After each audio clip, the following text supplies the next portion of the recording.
Here's a fishing question for you. What's the easiest fish to catch in freshwater and the best time to do it? It's right now, and it's white bass fishing. It's going on because of the annual spring spawning run. We're going to talk a lot about it on this week's show. Teach you how you can take your kids and family on a great fishing trip this weekend and have a bunch of fish for a fish fry when it's all over. Come on along. Fox Sports Outdoors is on the air right now. You're watching the only program with weekly fishing reports and real-time outdoor news from the Southeast region. This is Fox Sports Outdoors. Every year, right about this time, something magical happens at reservoirs all across the southwest and southeastern parts of our country. Hundreds of thousands of white bass make their annual trek up creeks and major river systems on their spawning run, and when they do, they're very aggressive and they get really easy to catch.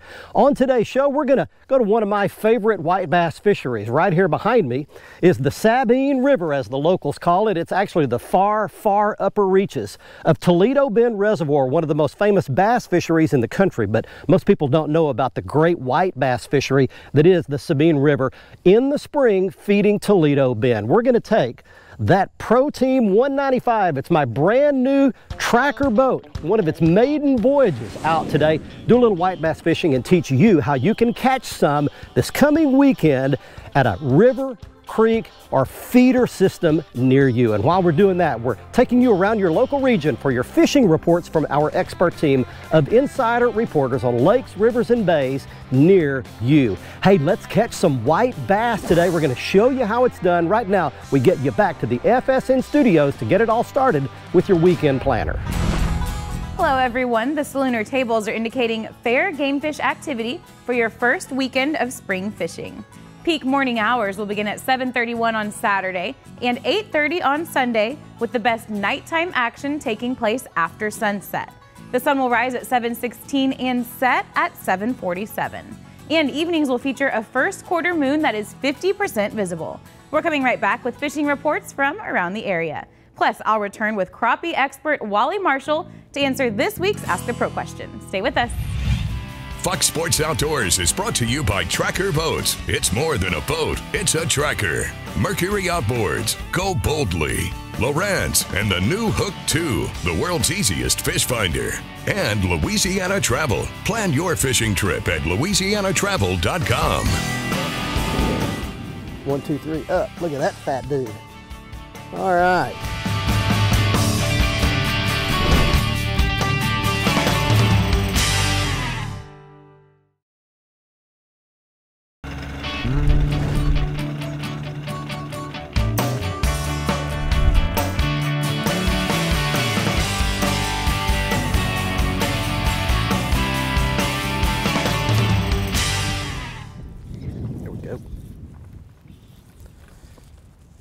Swam up and ate it. Feels like a decent one. Oh yeah, there's a good one. That's a good one right there.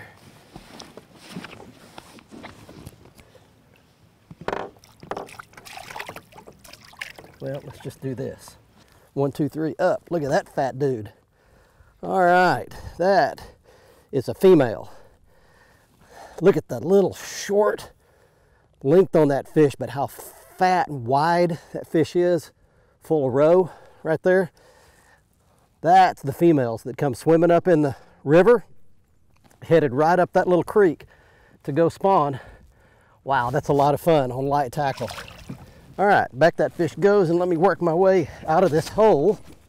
And let's get you set up on how all this works. We had a lot of rain and cold weather last few days, and it's finally broken off and it's clearing up just a little bit. So you need several factors in order to make this work.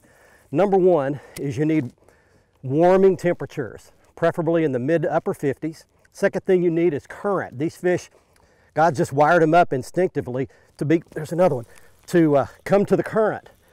And there's just something that just draws these fish, pulls them out of the main reservoirs and up into the current. So any creek, any ditch, and particularly main river systems is where you're going to find these fish. That one's not nearly as big. In fact, that's a male. So the process is The males come first, and there will be hundreds of thousands of them that'll swim up. It's longer, skinnier, smaller fish. You saw that earlier one was a female, and they're going to be pulled like a magnet toward this current. Males go up first, and then they wait.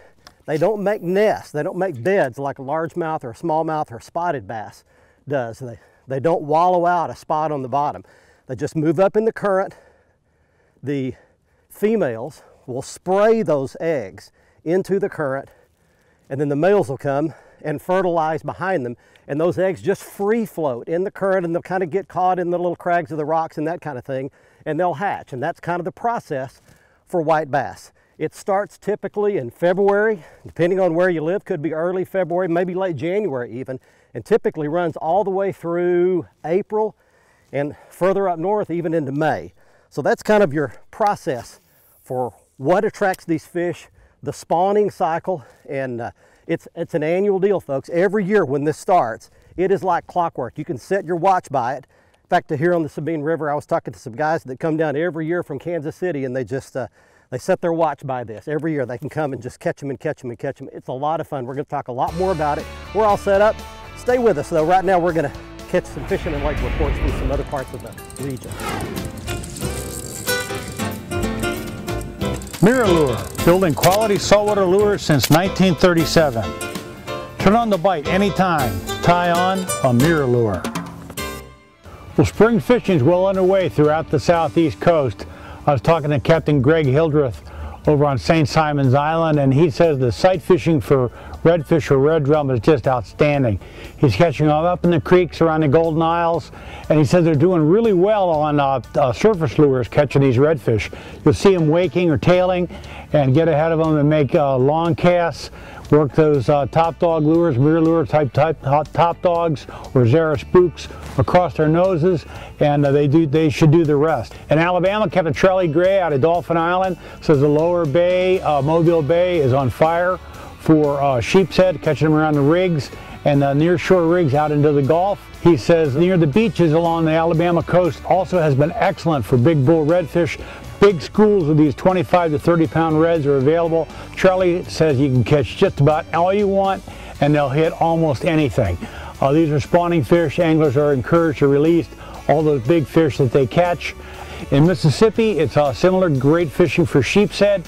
My son Eric says that they're catching sheep's head on shrimp baits from the bridges all the way out to the islands. In Georgia, crappie fishing has been outstanding, particularly in the larger reservoirs. The fish are working up into the creeks and they're spawning along the banks or near docks and structures that anglers have put out for them. Well, that's it for the Southeast. Get out in the water and take a youngster with you when you go. There's a big old fat female for you. All right.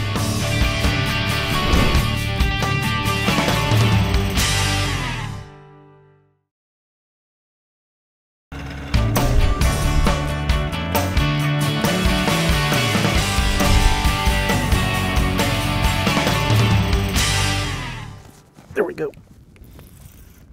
Right there at the mouth of that little ditch. Coming up. Come up, buddy. That one. It's another female.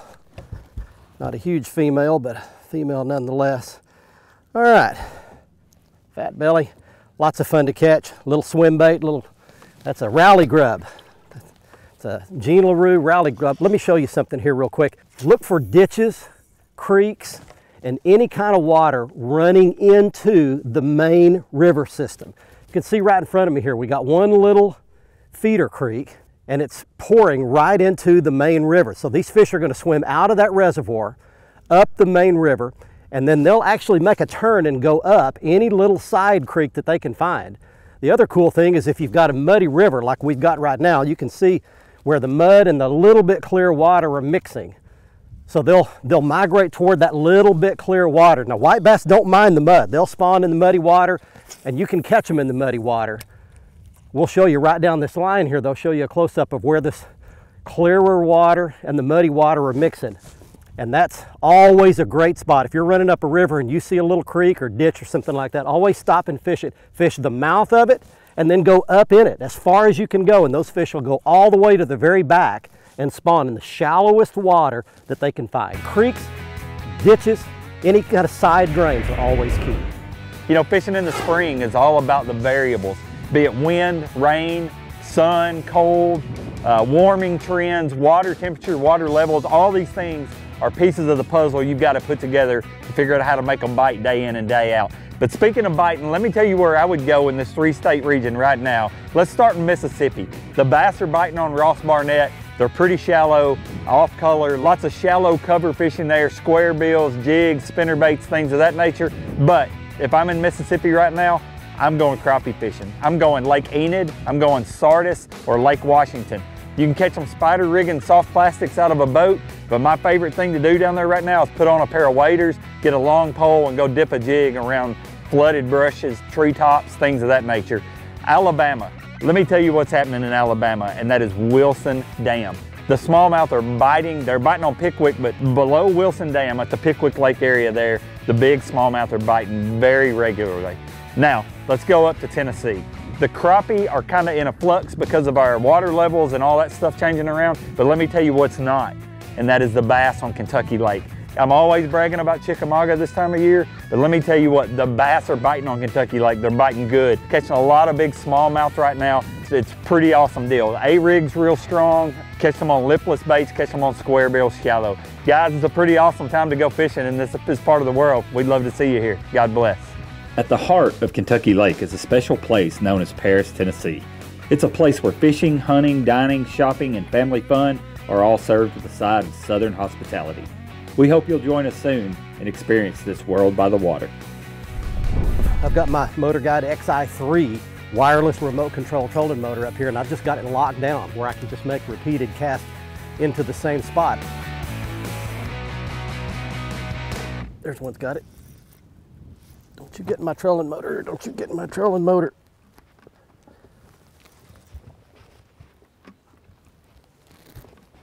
What have I got? Ooh, that's a good one.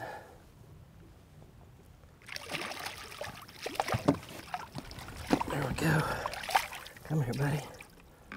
There's a big old fat female for you. All right. There's what a female looks like. Obviously wider, thicker, heavier fish. A lot of fish in this particular river system will go 2 1/4 to as much as 3 pounds. I caught one right at 3 pounds the last time I was here. Let me explain something to you about a white bass. You know, when a largemouth or a smallmouth or a spotted bass spawns, they won't eat. They go on a non-feeding frenzy for a couple of weeks, and it's hard to make a largemouth, smallmouth, or spotted bass bite. White bass, they feed aggressively the entire time they're spawning, during the entire spawning cycle. Pre-spawn, when they're first moving up out of the reservoir, they're feeding. They're feeding while they're spawning. They feed on the way back to the reservoir. So it's so cool to bring a kid or someone who's older who can't do a lot of tricky casting or a lot of difficult techniques. If you can cast and reel it back in, you can catch a white bass this time of the year while they're running up these creeks and rivers to spawn. I'll explain some of the tackle you need a little bit later on in the show. Fox Sports Outdoors is brought to you by Lew's. Feel the difference. Gene LaRue and Bobby Garland. We know bass and crappie from heads to tails. And by Glacier Glove. Stay outdoors longer with our gloves, hats, and shades. There's another one in that muddy water right there.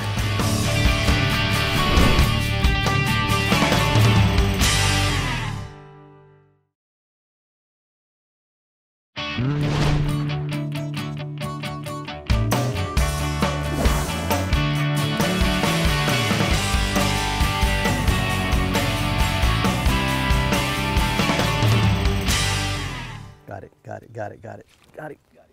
There we go. There's another one in that muddy water right there. All right. Well, we got another one. Welcome back, everybody. We're still on the Sabine River in Texas, showing you how you can catch some of these white bass where you live. Let's go to a couple of more principles here. We're not keeping them today, but we could. That would make a really nice fillet right there, a couple of them.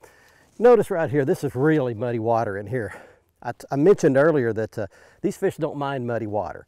They'll migrate up that current and up that mud, and what they will do is find these little tributaries. They'll find little creeks, ditches. Another cool thing about this is it really doesn't matter how many folks you've got around. I fished this spot before when there's been 7 or 8 boats fishing around the mouth of this one little ditch. People tend to congregate around those, and it really doesn't matter. The fish keep moving up in waves. The noise doesn't spook them. The outboard engines don't spook them. People laughing and hollering don't spook them. It's just a lot of fun. A lot of times it's a big party when these white bass are doing this. Hey folks, it's time for your Carolinas Report, this week brought to you by the Crazy Sister Marina, located in Murrells Inlet. We're the leader of water sports along the Grand Strand for years. Whether you want to go out on a headboat with all your friends, rent a private charter boat, or rent a boat for yourself, we can take care of all your needs right here at Crazy Sister Marina. We can even help you and your kids become pirates.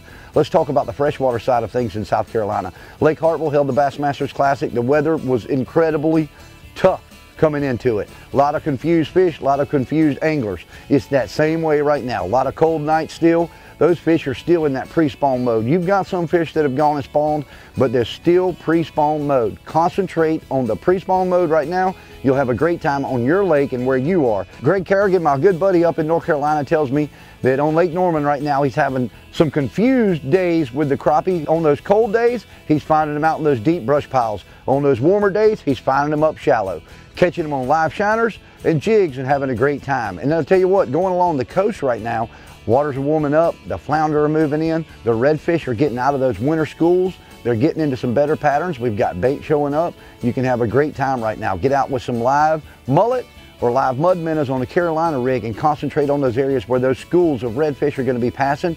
And let's talk about some inland fishing in Georgia. I tell you what, Lake Lanier, Lake Seminole, water temperatures ranging from the mid 40s to upper 40s all the way up to 60, just depending on that weather pattern.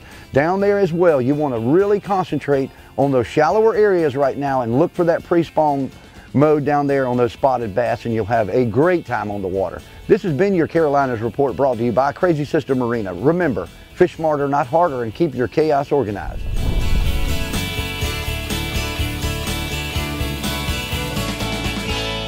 There's another one.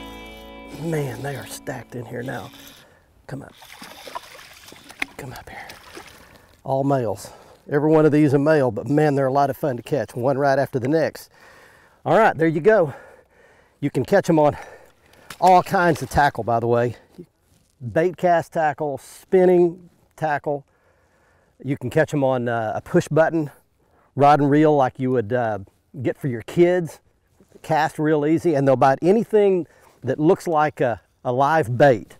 So a lipless rattling crankbait, a build crankbait. You can catch them on a small spoon. You can catch them on a swim grub. You can catch them on a tail spinner. There are just lots and lots of ways to do this. And again, just anything that looks like a swimming bait fish will work for this application of fishing. Once you get into them, almost anything that moves, they'll bite. The chrome colors, whites, and chartreuses are always your best colors. You can always watch our latest episode on the front page of our website at foxsportsoutdoors.com. Catch up on past episodes by clicking the archive button and learn about fishing techniques and new gear at our how-to page. Follow us on Facebook and Twitter for new fishing videos every day. Simply search for Fox Sports Outdoors and click the like button on Facebook and follow button on Twitter. And watch a new episode every week on any device by downloading the free WAYPOINT TV app on your phone, tablet, computer, or smart TV.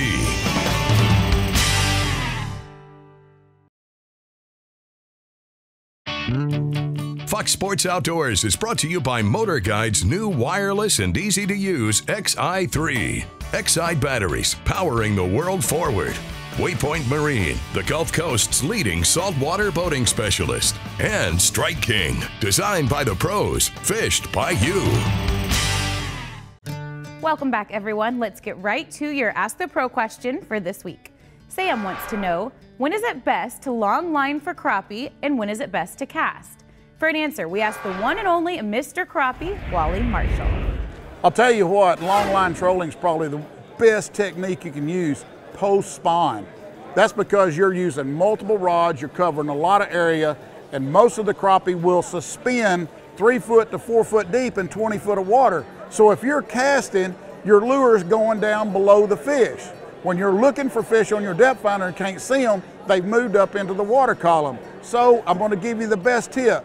Post spawn, tight line troll. Spawn either vertical jigging with one rod, vertical, or tight line trolling. But then after the spawn, they're all over the banks. Then you can start casting. But remember, I like a bobber with the jig. Thank you, Wally. If you want some help from one of the pros, go to foxsportsoutdoors.com and follow the Ask the Pro link to submit a question. Now it's time to find out who wins this week's Big Catch of the Week. Hey, it's time right now for someone to get their big fish photo on camera and on television in the Big Catch of the Week contest. Here's this week's winner. He's Andy Pitts of Heath Springs, South Carolina, showing a 52-pound blue catfish he caught at Lake Wateree in South Carolina. If you'd like to have your big fish shown on television with your picture, go to our website at foxsportsoutdoors.com, click in the Big Catch of the Week area on the right side of the front page, follow the instructions to send us your photo, and you could be famous. Next up, it's the right gear if you'd like to go catch white bass of your very own, and as I mentioned, lots of gear will work. Bait cast tackle, spinning tackle, spin cast tackle. I was using the brand new Lew's Mock Crush Speed Stick rod and reel factory matched combo. You can tell it by the orange wind grips, got a beautiful smooth spinning reel, microwave guide system, IM8 graphite rod. It is a fantastic factory matched combo. Had it spooled up with 10-pound fluorocarbon line, and as far as the bait is concerned, I had a 1/8 ounce lead head jig with a chartreuse pearl colored Jean LaRue Rally grub. And as I mentioned, there are many other kinds of baits that will work as well. Anything that mimics a minnow or a shad will catch these white bass. The other day at church, I heard my preacher say something, and I went home and tried to look up who originally said it and couldn't find out, because lots of folks have. The saying goes something like this: you teach what you know, but you reproduce what you are. For those of us who are parents, we can tell our kids what we want them to hear over and over again with our mouth. But the sobering truth is, they will look straight inside and they know the truth, and they will most likely grow up to be something of what we are. So isn't it about time we parents take a good hard look in the mirror at ourselves and see if our actions mimic the message? Remember, we are not fooling our kids. I hope you learned something this week about going out and finding those white bass in a river or creek system near you, and I hope you catch a bunch this weekend. If you would like to book a guide trip specifically to the Sabine River here on the Texas-Louisiana border, catch some of these white bass, you can do that with Tom or Jane Gallenbach, the contact information you see on your screen. We will see you next week. Until then, I'm Barry Stokes. Be safe, have fun. Bye-bye, y'all.